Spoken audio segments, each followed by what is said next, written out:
seluruh sifat yang indah itu di dalam nama Allah. Ya, maka Allah itu ketika menyebut dirinya nanti menyebutkan tentang Allah itu dengan nama-nama yang lain, tetapi sumber utamanya Allah. Ya, misalkan Allah Ta'ala menyampaikan wonten ing surat Al-Hasyr, Wallahu alladzi la ilaha illahu alimul ghaibi wasyahadah warrahmanur rahim. Wallah, dialah Allah, la ilaha illahu, tidak ada ilah yang berhak diibadahi kecuali Allah. Alimul ghaib, satu-satunya yang mengetahui perkara yang gaib hanya Allah. Kalau ada makhluk yang tahu, maka dia pasti diberitahu oleh Allah. Jadi kalau ada orang yang mengaku dia mengetahui perkara yang gaib tanpa berdasarkan atas pengetahuan dari Allah Ta'ala, ngapusi, ya, dia merasa dirinya pokoknya tahu, ngerti sadurunge winara, mengetahui sesuatu sebelum perkara itu terjadi. Ya, ada seorang ulama yang suatu saat bertemu dengan kayak gitu, ukur, ya, kalau orang Arab menyebutnya al-arraf, ya, beda dengan kahin, kode-kode bahasa Arab. Nek arraf itu pengertiannya lebih kepada dukun yang mengaku dia tahu perkara yang akan terjadi. Ya, saya lupa itu Imam Malik atau siapa yang dikisahkan. Ketika bertemu dengan orang ini, kemudian terjadi percakapan singkat, maka orang dukun ini tuh menyampaikan, engkau datang untuk apa? Itu salah pisan, Mas. Kenapa? Karena dia katanya mengetahui perkara sebelum terjadi. Dijawab oleh beliau ini, lo katanya panjenengan Pak mengaku mengetahui perkara yang belum terjadi. Kok dengan dadak bertanya kepada saya kepengen apa?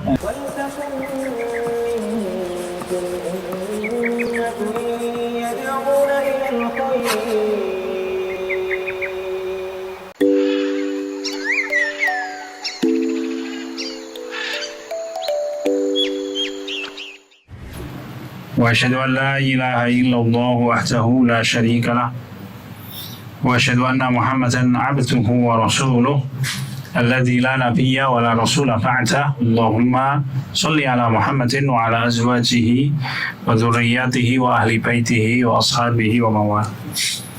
Alhamdulillahirrabbilalamin. Hadirin sekalian, ibu-ibu, bapak-bapak, dan rekan-rekan sekalian yang dirahmati Allah, segala puji bagi Allah Subhanahu wa Ta'ala yang melimpahkan seluruh nikmat kasih sayangnya untuk kita orang-orang yang beriman. Karena sesungguhnya orang yang beriman itu sedikit atau banyak pasti dia dicintai oleh Allah Subhanahu wa Ta'ala. Kenapa? Ya, karena keimanan dia kepada Allah. Innallaha yu'ti dunya 'ala man yuhibbuhu wa man la yuhibbu wa yu'til iman 'ala man yuhibbu. Allah itu memberi rezeki dunia, ya, harta tidak mesti uang, ya, tapi intinya harta dunia itu untuk orang yang dicintai oleh Allah dan untuk orang yang tidak dicintai oleh Allah. Tetapi apabila Allah memberikan iman, maka berarti itu Allah berikan kepada orang yang dicintai oleh Allah. Sedikit atau banyak ya nanti tergantung dengan keimanan kita kepada Allah. Kenapa? Karena keimanan kita ini bertingkat. Jadi ada orang yang istimewa sekali di sisi Allah, sangat dicintai oleh Allah Subhanahu wa Ta'ala, para nabi, ya, kemudian aulia Allah, orang-orang yang sangat dicintai oleh Allah dari golongan siddiqin. Ya, kalau kita mengenal siapa, ya, Abu Bakar As-Siddiq radhiyallahu anhu dan orang-orang yang serupa dengan beliau. Manusia biasa tetapi level keimanannya seperti para nabi. Hanya setelah Nabi Muhammad SAW tidak ada lagi nabi.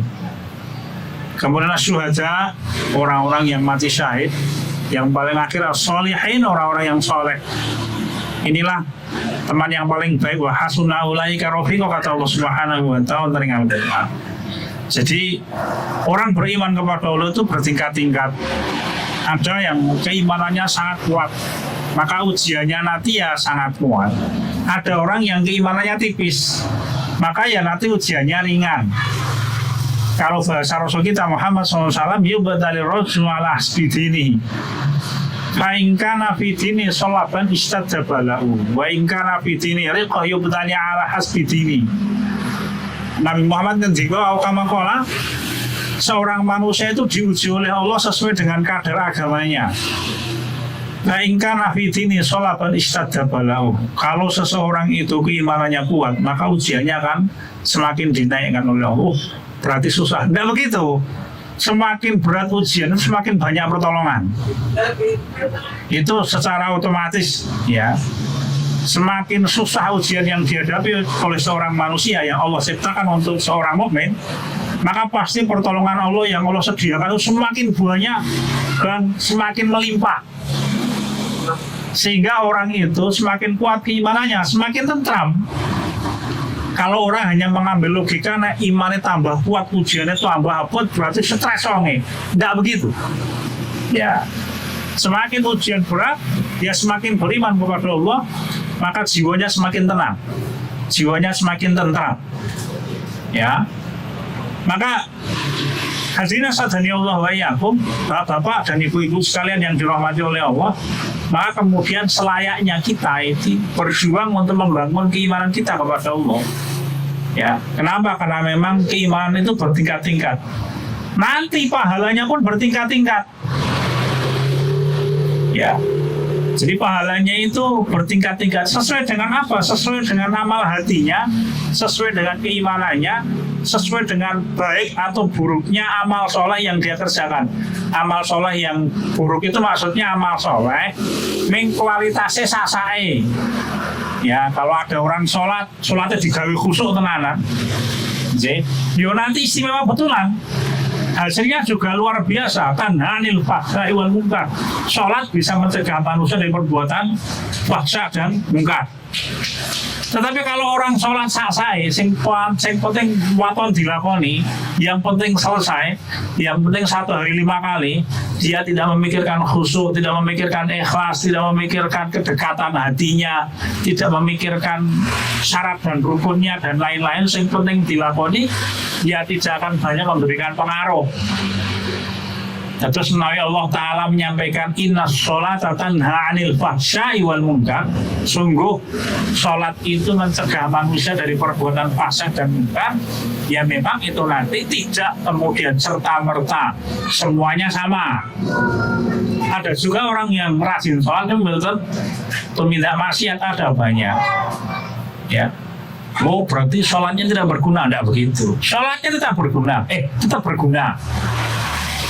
Hanya kemudian pengaruh sholat itu tidak maksimal. Maka nanti pahalanya di hadapan Allah ya tidak maksimal. Maka para sekalian yang dirahmati Allah, kenapa kok kita memilih kitab Madarijus Salikin sebagai bahan kajian umum? Karena ini merupakan kitab yang membahas tentang bagaimana cara kita beramal, terutama mengelola hati.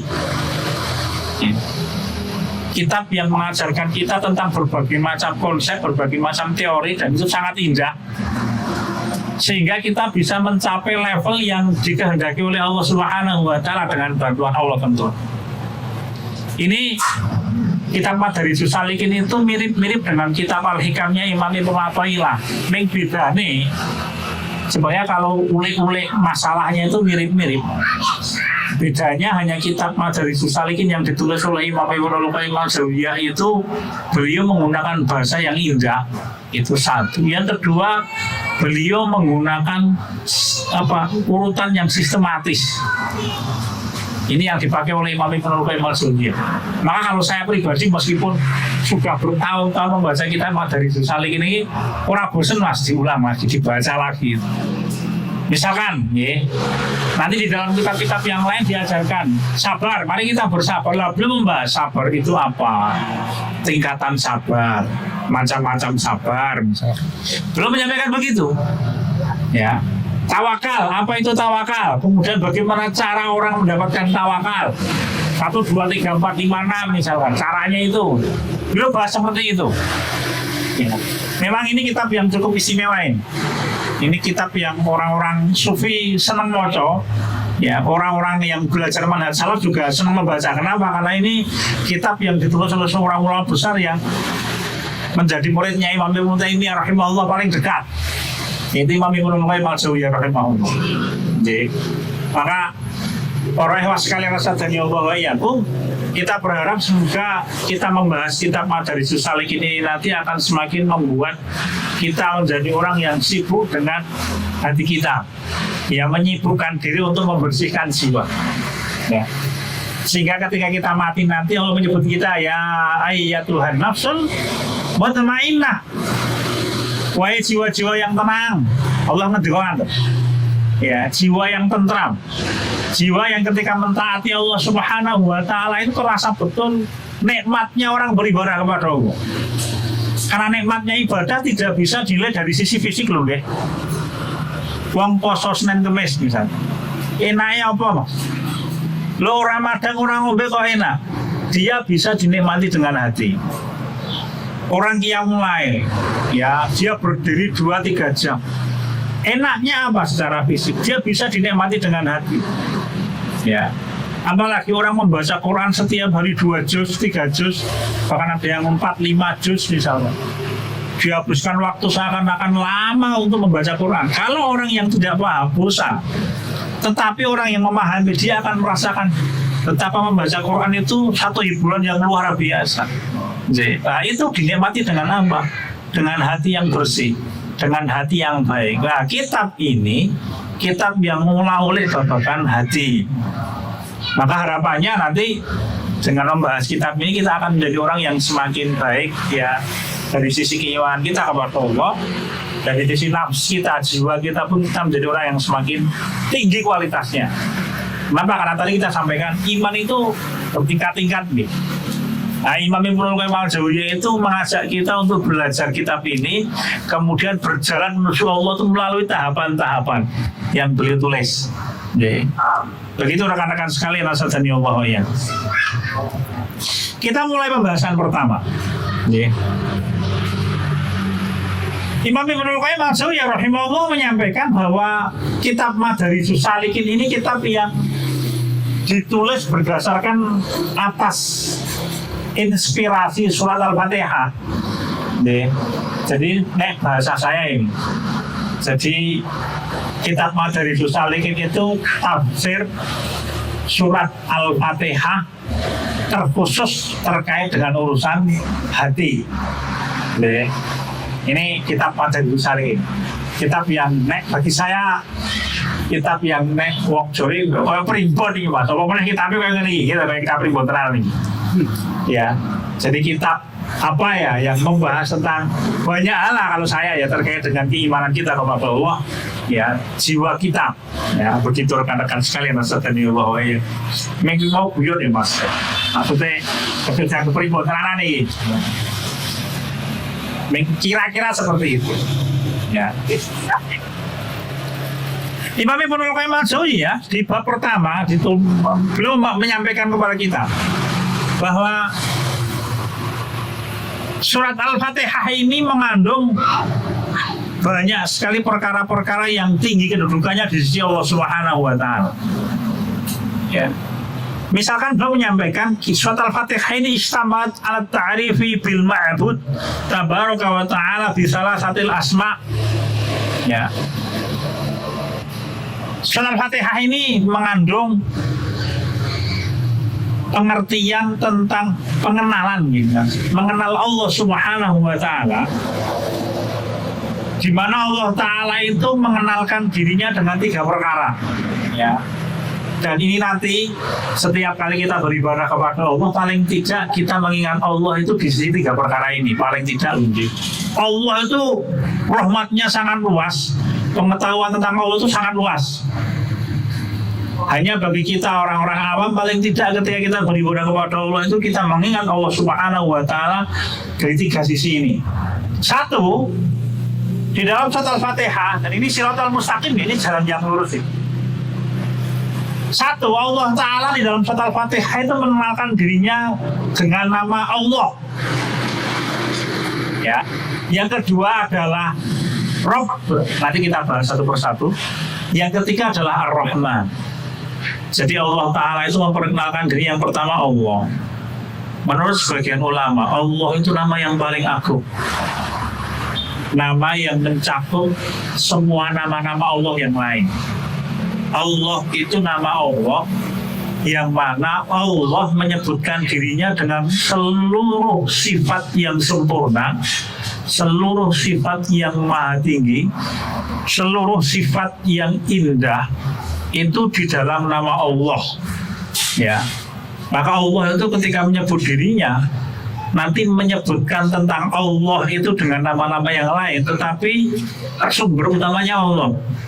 Ya, misalkan Allah Ta'ala menyampaikan wonten ing surat Al-Hasyr, Wallahu alladzi la ilaha illahu alimul ghaibi wasyahadah warrahmanur rahim.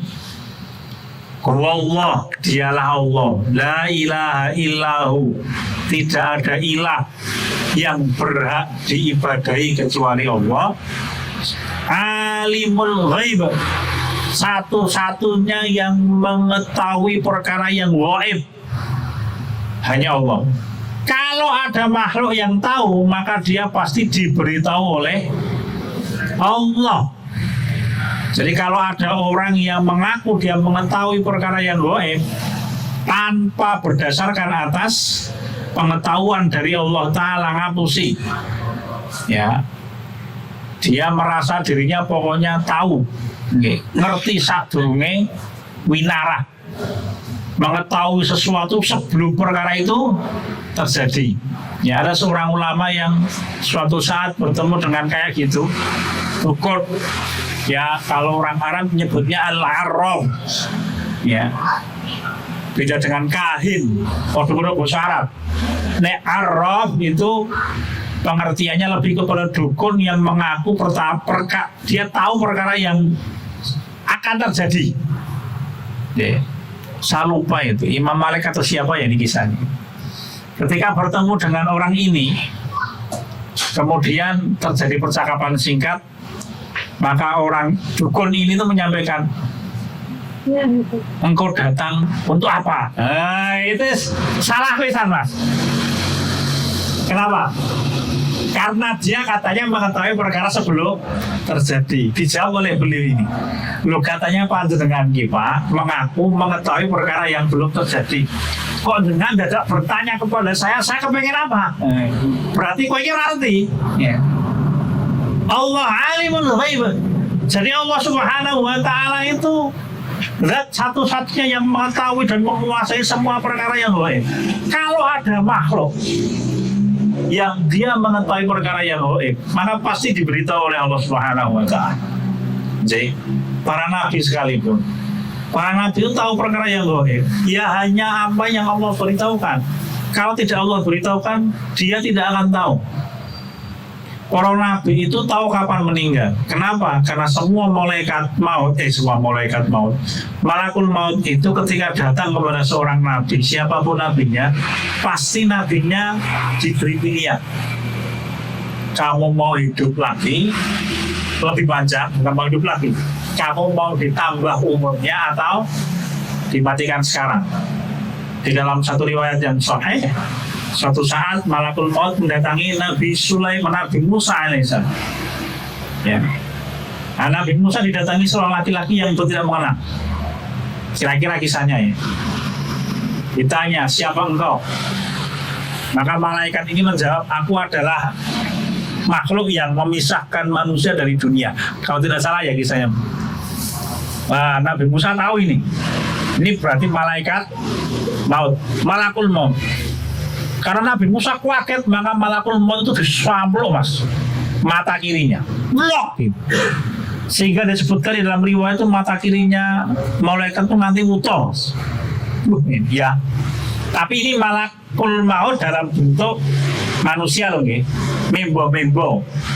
Kalau bentuk aslinya malakul maut itu sangat besar. Di dalam satu riwayat disebutkan malakul maut itu, ya, dia Allah meletakkan dunia itu seperti di antara kedua kakinya malakul maut. Maka malakul maut itu ketika mencabut rohnya manusia mendatangi Nabi Musa alaihissalam, dia mimbo mas, nyelimur, malik rupa dari seorang manusia. Disamploi Nabi Sulaiman, Nabi Musa alaihissalam buta sebelah. Kemudian dia menghadap Allah dan menyampaikan, wahai Allah, ini Musa ora gelem mati. Lah kula disampluk niki ya, malah kula disampluk ya karena Musa. Nah, awake dhewe nyampluk piye Mas? Ya, kayak perkara ya Mas. Kemudian oleh Allah Ta'ala dikembalikan matanya malakul maut. Ini riwayatnya sahih ya Mas, bukan riwayat dhaif.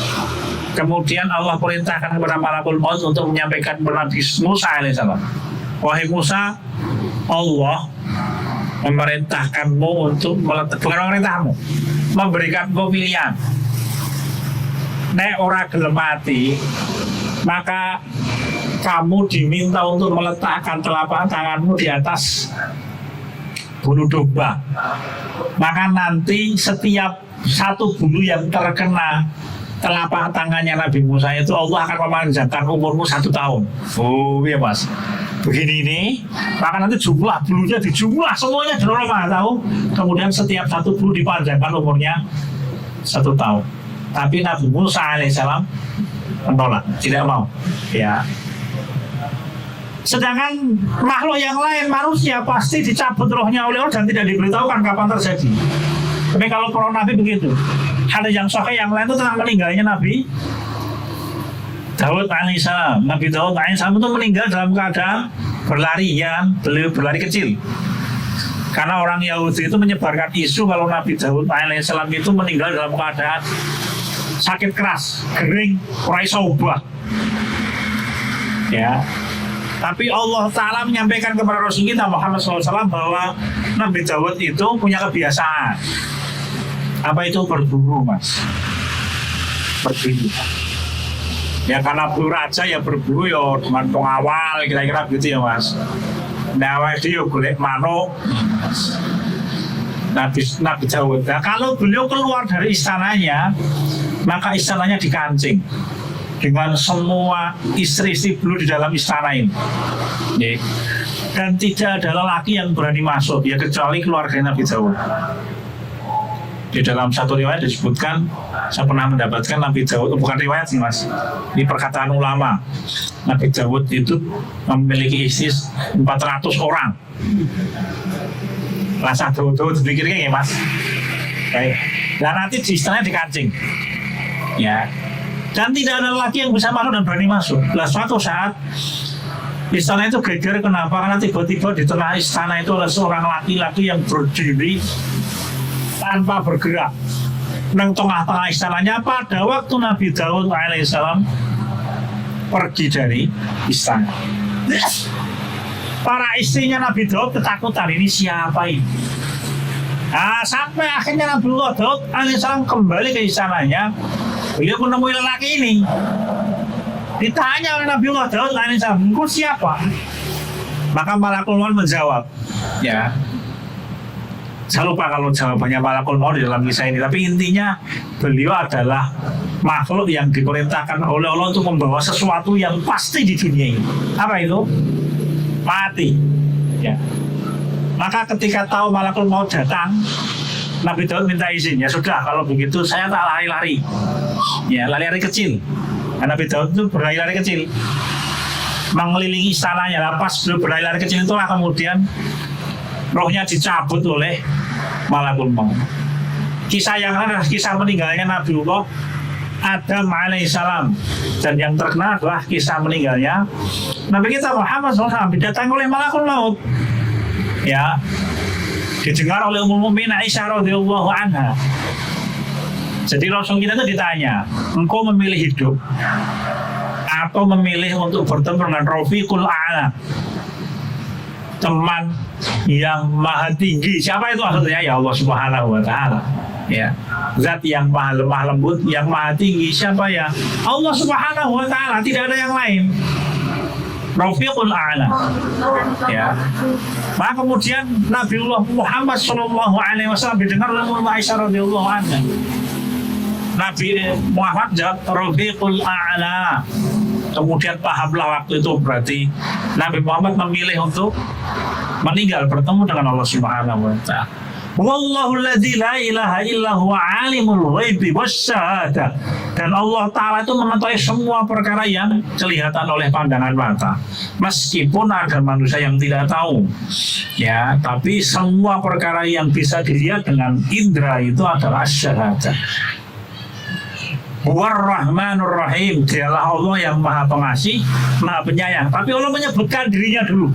Dialah Allah, dia yang maha pengasih, dia yang maha penyayang. Berarti Allah Ta'ala itu otomatis nama yang mengandung pengertian Ar-Rahman, Ar-Rahim, Alimul Ghaibi wasyahadah. Ya, dilanjutkan wallahu allazi la ilaha illa huwal malikul quddus salamul mu'min al-muhaimin al-aziz al-jabbar al-mutakabbir. Nah, semua ini terkandung dalam pengertian nama Allah. Ya. Wallahu alladzi la ilaha illa huwal malikul quddus. Dialah raja Al-Quddus yang maha suci. Maksudnya apa? Zatnya Allah itu suci. Ya. Semua kekurangan tidak ada pada Allah. Sempurna, indah. Tidak ada celah. Kemudian ketetapannya Allah Ta'ala pun sempurna dan tidak ada celah. Kemudian semua ajaran Allah itu Allah sempurna dan tidak ada celah. Itulah maha suci Allah Subhanahu wa Ta'ala. Ya. Al-Malikul Quddus. Assalam. Dialah yang menciptakan dan menyebarkan keselamatan. Al-Mu'min. Dia yang bisa dipercaya. Jadi Allah itu janji ini orang mungkin beli janji, tidak mungkin meleset janjinya. Masalah kemudian kalau Allah menjanjikan doa orang mukmin diijabahi, tetapi kalau ndonga suwe ora dikabul-kabul itu bukan berarti Allah tidak mampu. Tetapi dengan kebijaksanaannya Allah menetapkan waktunya tidak kita ketahui. Jadi kalau orang berdoa itu pasti ada 3 manfaat selama doanya ikhlas dan benar ya. Nabi Muhammad SAW menyampaikan ayu ajilahu fid dunya. Orang berdoa itu kalau tidak disegerakan jawabannya di dunia. Disegerakan tidak mesti lindungo saiki jawabannya saiki ya. Tapi intinya disegerakan di dunia. Bisa saja kita berdoa hari ini dikabulkan 30 tahun yang akan datang. Kenapa mas? Daftar kasih hari ini berangkatnya 30 tahun ya. Begitu kira-kira mas. Ya, kecuali dengan naik haji pakai yang 200 juta ini mas. Daftar bulan ini berangkat bulan depan itu bisa ning 200 juta itu mas. Jadi yo atur pasek ya kira-kira itu mas. Ini Al-Mu'min, Allah itu bisa dipercaya, dia suci dari semua kekurangan. Al-Muhaimin, Allah itu yang menjaga segala sesuatu ya dengan kebijaksanaan Allah. Gampangnya gini mas, kalau Allah itu, kalau kita kepengen membuktikan Allah itu menjaga sesuatu, piye caranya, bukan piye caranya, wujudnya kayak apa? Kalau orang hidup itu kira-kira ada tidak binatang yang berani ngrempeti awake dhewe mas? Cacing nyedak, berani tidak? Kecoa dekat, semut jumlahnya banyak mendekati kita, binatang-binatang melata mendekati kita, tidak berani mas. Meng begitu orang mati rohnya dicabut, wah apa nyedai gitu. Soalnya 1 jam orang diletakkan jenazahnya di dalam tanah, itu sudah banyak binatang yang mendekat. Kenapa? Ya karena tadi penjagaan Allah sudah diambil ketika orang meninggal. Ya, ini belum kita bicarakan hal yang lain. Al-Muhaimin, Al-Aziz, Allah itu maha perkasa. Bahkan siapapun orang yang paling menentang Allah itu tetap ada di dalam kekuasaan Allah Ta'ala yang tanpa batas. Fir'aun sekalipun, Namrud sekalipun. Ya, Namrud itu sombong kenapa? Jadi raja terlalu lama. Imam Ibnu Katsir rahimahullah itu menyampaikan rojo Namrud itu sombong kan. Allah menyampaikan tentang kata Al-Baqarah alam taraina alladzi hajja Ibrahim fi rabbi an atahu mulk. Apakah engkau tidak melihat orang yang membantah dakwahnya Ibrahim karena Allah berikan dia kekuasaan? Siapa itu? Raja Namrud. Berapa lama dia menjadi raja? Imam Ibnu Katsir itu menyampaikan jadi rojo 400 tahun mas. Mati tumuk nek awake dhewe iki. Kuwi meneh, nganti ping piro ya mas? Nek eranya 5 tahun sekali kayak di Indonesia itu ya berarti mengkari 400 bagi 5 mas gitu, 80. Wah, berapa mas menjabat jadi raja Mas Namrud? Oh saya menjabat ya 80 periode gue. Nanti semaput itu mas. Sombong maka dari itu Namrud itu. Ya. Imam Ibnu Katsir menyampaikannya bukan nazar, tansir. Ya. Raja yang Allah ciptakan untuk menjadi hukuman bagi Bani Israel karena membunuh para nabi. Itu dia menjadi raja 700 tahun. Ya, maka Allah ciptakan tansir, bukan nazar ya kalau yang terkenalnya itu. Itu sebagai hukuman untuk Bani Israel. Ya, bahasanya Allah Subhanahu Wa Taala, wa qadayna ila bani Israila fil latufsidunna fil ardi marrataini wa la ta'lunna 'uluwan kabira. Wa idza jaa wa'du ulahuma ba'asna 'alaihim 'ibatan lana uli ba'sin syadid fajazu khilalad diyar. Bani Israel itu melakukan kejahatan 2 kali. Nah, menurut sebagian ulama, kejahatan pertama adalah pembunuhan Nabi Yahya alaihissalam. Kejahatan kedua itu pembunuhan Nabi Zakaria alaihissalam. Maka dihukum oleh Allah, "Tsumma ba'atsna 'alaikum 'ibatan lana uli ba'sin syadid." Kami utus hamba kami ya yang akan menguasai kalian. Uli ba'sin syadid, dia memiliki kekuatan yang dahsyat. Fajar sukhilalat diyar, kemudian dia menciptakan kerusakan di seluruh penjuru bumi. Siapa ini yang dimaksud? Nah, Imam Ibnu Katsir menyampaikan Tansir itu, Bukhtu Nasr. Nama yang lebih terkenal dari buku-buku sejarah Nebukadnezar. Ya. Kok iso dia menjadi hukuman bagi Bani Israel? Kata Imam Ibnu Katsir, dia menjadi raja 700 tahun. Jadi betul-betul penguasaannya Bukhtu Nasr atau Nebukadnezar kepada Bani Israel itu panjang, kejam lagi dia. Jadi Allah itu maha perkasa. Sehebat apapun manusia, dia masih ada di dalam kekuasaan Allah. Bani Israel itu membunuh seorang nabi, membunuh nabi pernah 1 hari 300 orang nabi, ya disebutkan oleh Imam Ibnu Katsir rahimahullah. Jadi pernah itu, tetapi ya tetap dia ada di dalam kekuasaan Allah Subhanahu Wa Taala. Ini Allah Taala. Yang kedua, Allah Ta'ala memperkenalkan dirinya dengan Rabb. Oh ya, mohon maaf, ini ada keterangan yang ada terlewat. Allah, ya, itu nama yang kecenderungannya adalah nama yang mengandung tuntutan untuk beribadah hanya kepada Allah. Ya, dia berasal dari kata-kata Allah ya lahu ilahan, Allah.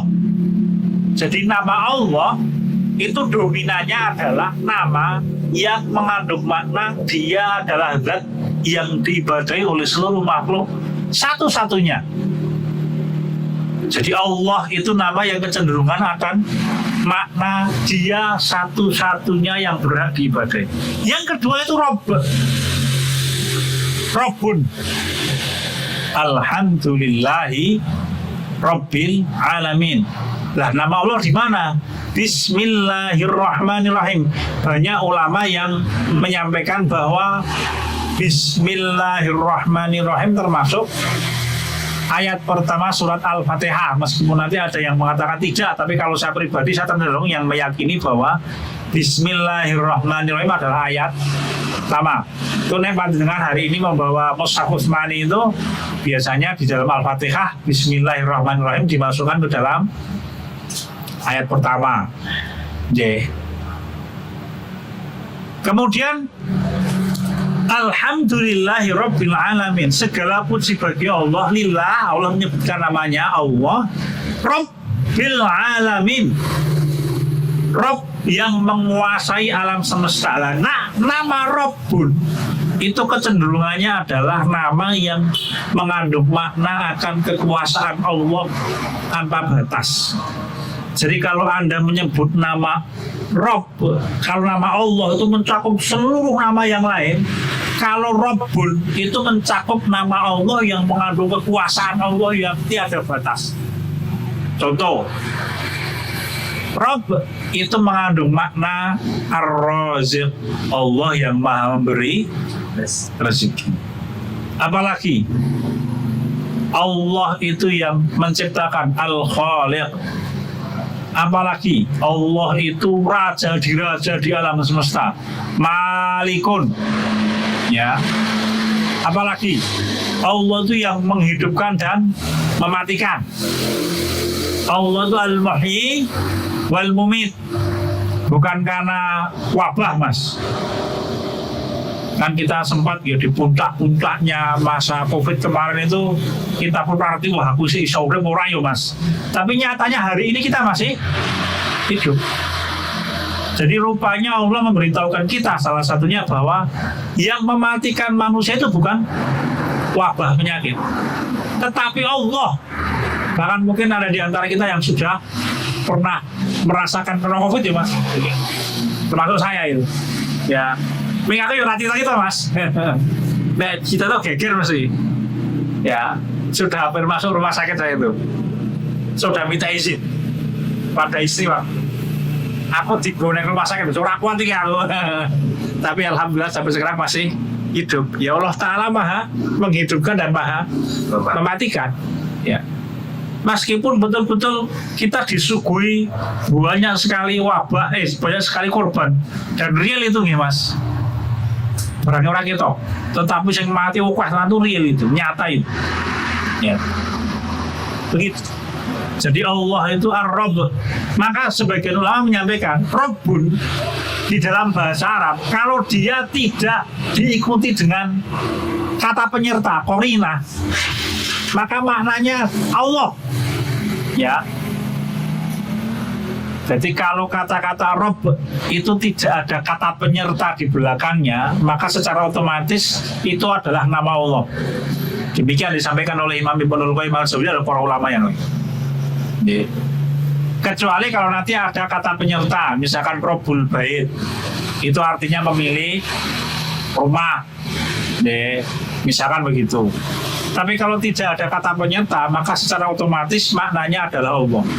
Dia termasuk Asmaul Husna menurut sebagian ulama, meskipun nanti ada sebagian ulama yang tidak memasukkan ke dalam nama Allah yang indah. Tapi sebagian ulama menyampaikan Rabbun itu nama Allah yang maha indah. Maka kalau kita berdoa itu kita menyebutnya Rabbana wahai Allah, Rabb kami. Ya. Kalau Allahumma itu wahai Allah, kalau Rabbana itu wahai Allah, Rabb kami. Ya. Dia mengandung makna seluruh sifat kekuasaan Allah Subhanahu wa Ta'ala. Ya. Apapun jenengan sebut maka dia masuk ke dalam kata Rabb. Yang ketiga, yang paling akhir, ya. Allah Ta'ala memperkenalkan diri di dalam Al-Quran surat Al-Fatihah khusus dengan Ar-Rahman Ar-Rahim. Ya. Jadi Allah menyebutkan akan kasih sayang Allah Subhanahu wa Ta'ala. Jadi semua sifat kasih dan sayangnya Allah itu masuk di dalam Ar-Rahman Ar-Rahim. Misalkan Allah Maha Pengampun, itu otomatis. Jadi kalau misalkan kita berdoa minta ampun kepada Allah, misalkan tidak menyebut nama Al-Ghafur, maka sebutkan Ar-Rahman Ar-Rahim, ya Allah ya Rahman ya Rahim. Maka Al-Ghafur otomatis masuk ke dalam nama Ar-Rahman Ar-Rahim. Ya, ingat ya, Allah itu Maha Pengampun. Sebanyak apapun dosa kita, Allah Maha Pengampun. Nah, biasanya manusia itu nek dosane kokean, terus dia merasa tidak layak untuk beribadah langkut, dosaku diampuni dosa Allah. Itu keyakinan yang tidak tepat. Kenapa? Karena Allah itu sebelum menciptakan manusia yang berbuat dosa, itu Allah sudah menetapkan dirinya Maha Pengampun. Allah itu sebelum menciptakan alam semesta makhluk, itu Allah sudah menamai dirinya Ar-Rahman Ar-Rahim, Al-Ghafur Ar-Rahim. Ya, Jadi kita berbuat dosa 1 hari 1 juta kali, tetap Allah itu maha pengampun. Apalagi Allah itu al-afu, ya. Allahumma innaka afuwun. Allah itu maha pemberi maaf. Bedanya dengan al-ghafur, Mas. Nek ghafaro yaghfir itu nutupi. Ana wong tumindak dosa terus dosane ditutup, ya. Kalau Anda nulis di kertas, lalu kertasnya diberi putih-putih itu jenenge Tipex. Merek itu, Mas. Namanya apa ya? Tipex ya. Tipex gitu. Itu merek dagang gitu. Itu al-ghafur. Ditutupi. Kalau al-afu itu lebih hebat lagi. Dihapus. Ya. Jadi kalau misalkan kita tulis pakai pensil kemudian pakai kacung hapus. Itu al-afu. Jadi Allah itu kalau memaafkan semua kesalahannya dihapus. Catatannya hilang, celing, ya Mas. Tapi kalau al-ghafur itu dosanya ditutup, ya, ditutup oleh Allah sehingga tidak ada yang tahu, tidak ada yang melihat, tidak ada hukuman. Kenapa ditutup oleh Allah Taala? Bukunya ditutup. Catatannya ini saya ini ditutup oleh Allah Subhanahu Wa Taala. Kenapa? Karena Allah itu maha pengasih, maha penyayang. Allah maha tahu ini, wong ini apa yang sering mas, menurut beliau ini, maka kemudian ditutuplah. Ya. Rodo mengayal nih, ngayal ki ora pundhukan dino misalkan gitu. Ya ditutup oleh Allah Subhanahu Wa Taala. Kira-kira begitu. Jadi ini Ar-Rahman, Ar-Rahim. Jadi menikah Bapak dan rekan-rekan untuk materi pertama, insya Allah nanti kita laksanakan karena memang kajian kitab beliau ini kalau saya pribadi menikmati betul nih Mas membaca kitab Madarijus Salihin. Bahkan memang dengan kerso misalkan bisa bahasa Arab, saya punya pennya, nanti bahkan per kalimat pun apa ya, kalau saya pribadi diperhatikan dengan seksama. Kenapa? Karena Imam Ibnu Al-Qayyim Al-Jauziyah itu diberi oleh Allah Ta'ala kelebihan apa? Hikmah. Jadi kalimat-kalimatnya itu dalam dan betul-betul maknanya itu mengena betul. Ini saya termasuk saya penyuka beliau nih, idola saya itu termasuk Imam Ibnu Al-Qayyim Al-Jauziyah. Kitab-kitab beliau saya suka Mas. Ya, begitu. Bapak dan rekan-rekan sekalian, asadzinallahu wa iyyakum, punika ingkang saged kula aturaken wonten ing dalu sinika. Jam 9 kira 13 menit. Semoga bermanfaat. Kurang lebihnya mohon maaf. Semoga kalau ada pertanyaan dari materi kita, silakan. Saya kembalikan kepada pembawa acara. Wassalamualaikum warahmatullahi wabarakatuh. Waalaikumsalam. Jazakumullah khairan katsiran dari Tuhan Rosi yang berbeda materi yang pengantar tapi cukup padat ya, insyaallah. Insyaallah kita akan lanjutkan di serial berikutnya, tetapi sebelum kita tutup ada tanya jawab, ada hal-hal yang didiskusikan, monggo silakan dari teman-teman ada pertanyaan. Ya Ahwat, tidak ada? Ada. Oh biar. Assalamualaikum warahmatullahi wabarakatuh. Waalaikumsalam warahmatullahi wabarakatuh. Kenapa Pak? Tadi Ustaz bilang gitu kalau dari pasar yang dibikin dari tanah itu sama kali. Yang pertama ketika membunuh Nabi Yahya, yang kedua membunuh Nabi Israel. Tapi kalau kayak Zakaria, tapi sekian hari saya melihat di YouTube di channel manapun yang membahas tentang Palestina sekarang, banyak duta-duta yang mengatakan bahwa kerusakan kedua yang diciptakan Palestina itu sekarang ini gitu. Siapa itu dapatnya dari mana? Waalaikumsalam. Apakah kerusakan yang kedua yang dimaksud oleh Allah Subhanahu wa Ta'ala dalam Al-Quran itu apa yang dikesakan oleh negara Israel hari ini? Allahu a'lam, karena itu kan tafsir para ulama. Hanya kalau kita menyebut tentang kejahatannya Israel itu kawin biyen, Bang.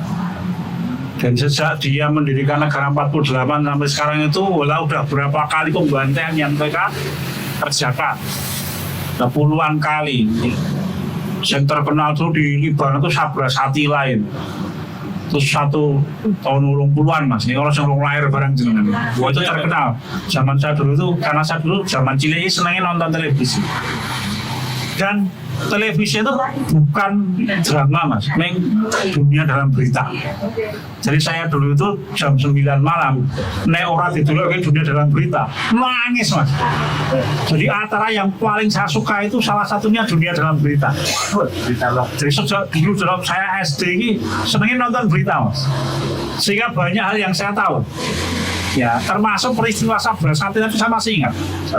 Ya, itu pembantaian kaum muslimin Palestina di kamp pengungsian di Libanon namanya Sabra Sati. Wah itu korbannya puluhan ribu mungkin, ya ada yang menyebutkan 5.000 sampai 9.000 orang, tapi ribuan kaum muslim yang dibantai.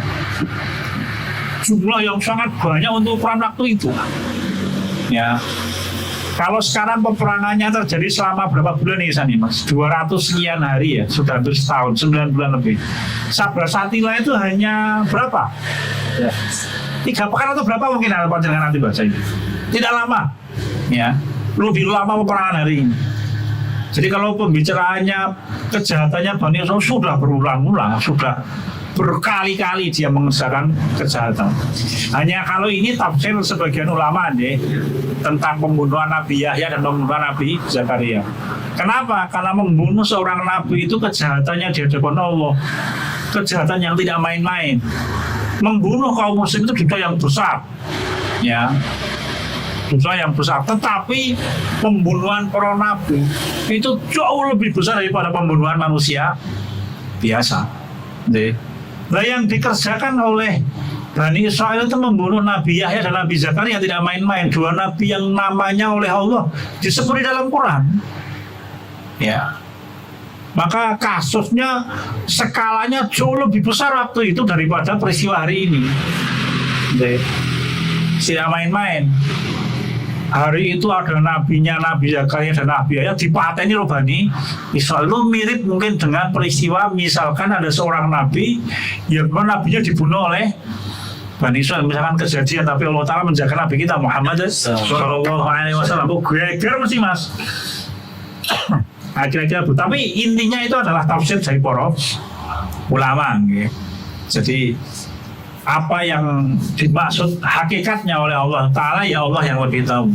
Hanya para ulama dengan kapasitas ilmu yang mereka miliki, mereka menyimpulkan beberapa makna. Salah satunya adalah makna tadi bahwa 2 kali kerusakan adalah kerusakan yang diciptakan dengan pembunuhan Nabi Yahya dan pembunuhan Nabi Zakaria. Nabi Yahya dibunuh dulu, setelah itu baru Nabi Zakaria bapaknya. Kira-kira begitu. Paham nggih? Ada yang lain? Ya, Mau naik wonten? dan titip pertanyaan. Iya, Mas. Kapan Syiratul Mustaqim itu kan jalannya orang yang berikan hikmat ya. Iya. Yaitu ilmunya perjuangan dia dan solid. Akan tetapi kan hari ini untuk apa namanya istilahnya menteladani yang paling gampang itu kan ya dari sirah gitu kan. Yeah. Kalau dulu kan masih ada sosok-sosok hidupnya Yeah. kayak Nabi, kemudian para sahabat, tapi kita mungkin. Sedangkan hari ini mohon maaf ya, Siratul Mustaqim itu sendiri ketika kita terjemahkan ke para ulama tuh berbeda pendapat. Itu sudah sangat kayak contoh yang atas terkini lah, masalah musik saja, Yeah. masalah musik, kemudian masalah apa namanya istilahnya apa ya, Palestina boykot dan lain-lain.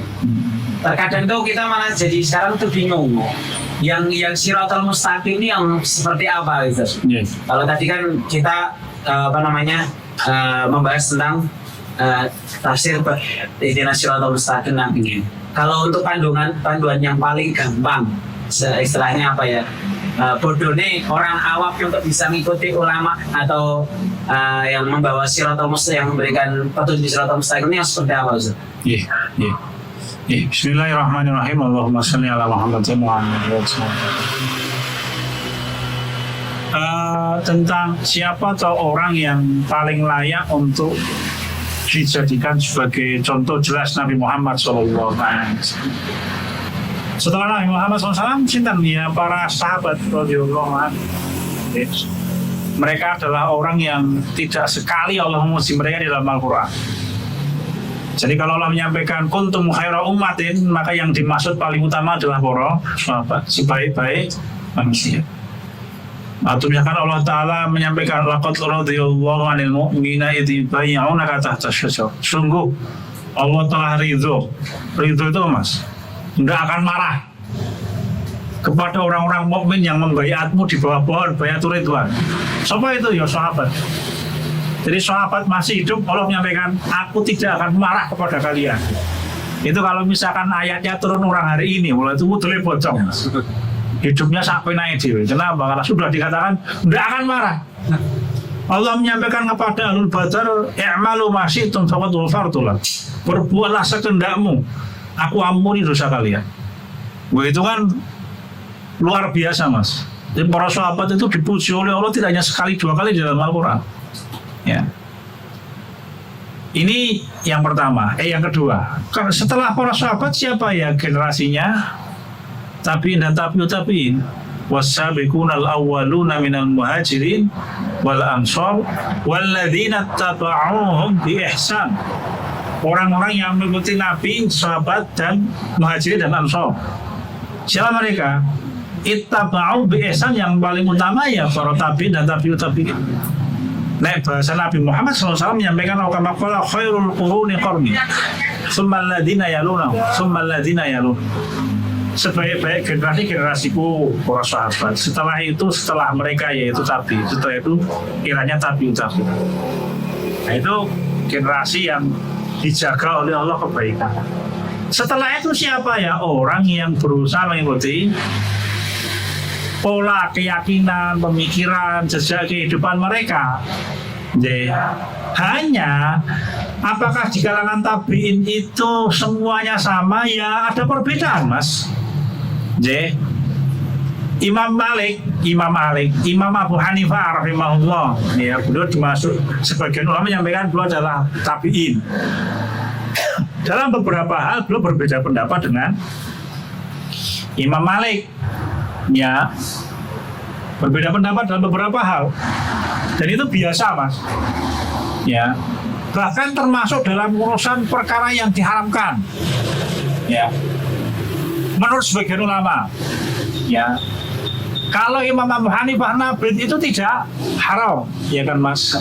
Kuman kurma tapi yang melebihi batas waktu. Nek ulama yang lain tidak boleh. Kenapa? Kalau diharamkan, dihalalkan, dikhawatirkan bisa memabukkan. Kalau lebih dari 1 hari 1 malam, kalau 3 hari itu sudah tidak boleh. Menurut sebagian ulama, misalkan begini, perbedaan pendapat, termasuk di dalamnya urusan musik, misalkan nih mas.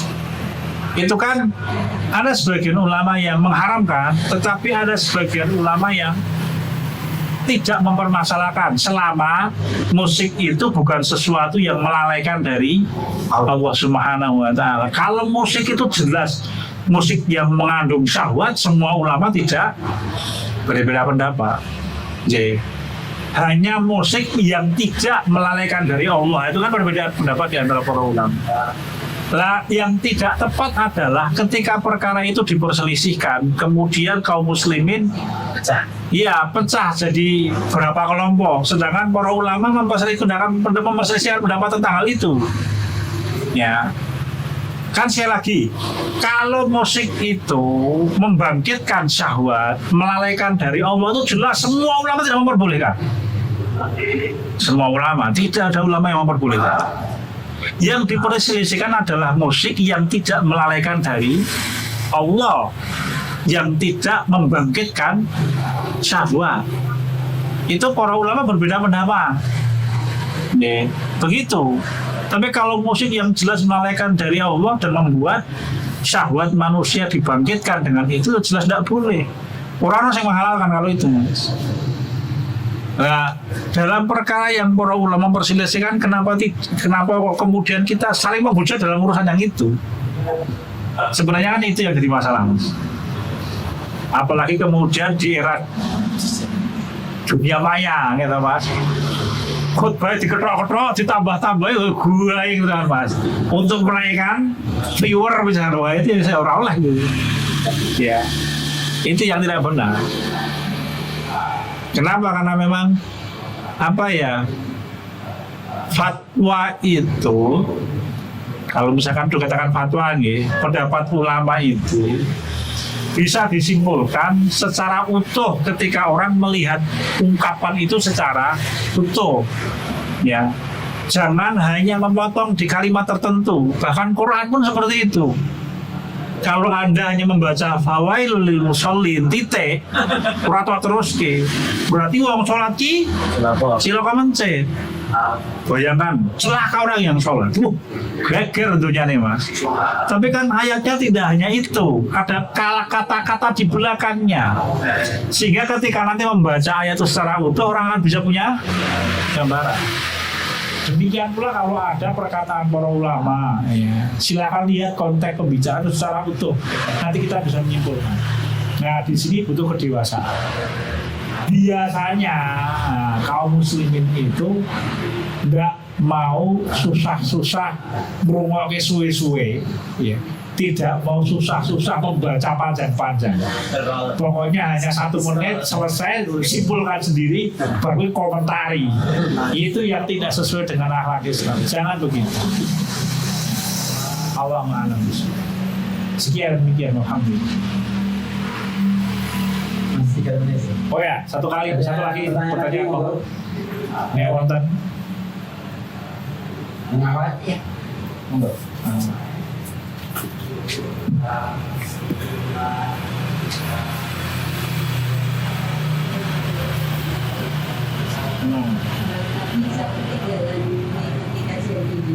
Tapi karena ini membahas surat Al-Fatihah.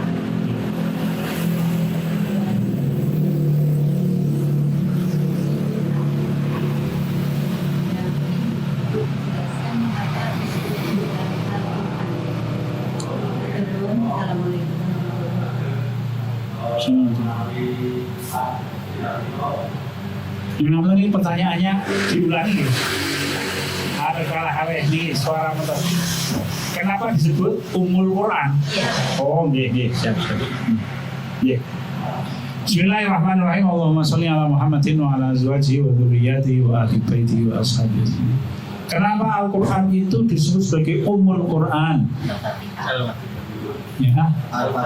Al-Fatihah yang nonton ya Al-Fatihah. 1. Al-Fatihah dikatakan sebagai Ummul Quran. Jadi dia adalah umun, apa ya, pokok pangkal.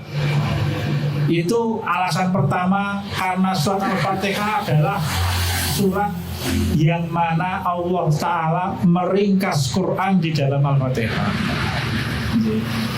Jadi secara umum Al-Quran itu membahas tentang ibadah kepada Allah, mengisahkan Allah Subhanahu wa Ta'ala, kemudian memohon pertolongan kepada Allah Subhanahu wa Ta'ala, menyebutkan tentang pahala bagi orang yang mengerjakan ibadah dan hukuman bagi orang yang mengerjakan maksiat. Nah, itu disebut dan diringkas oleh Allah dalam Al-Quran.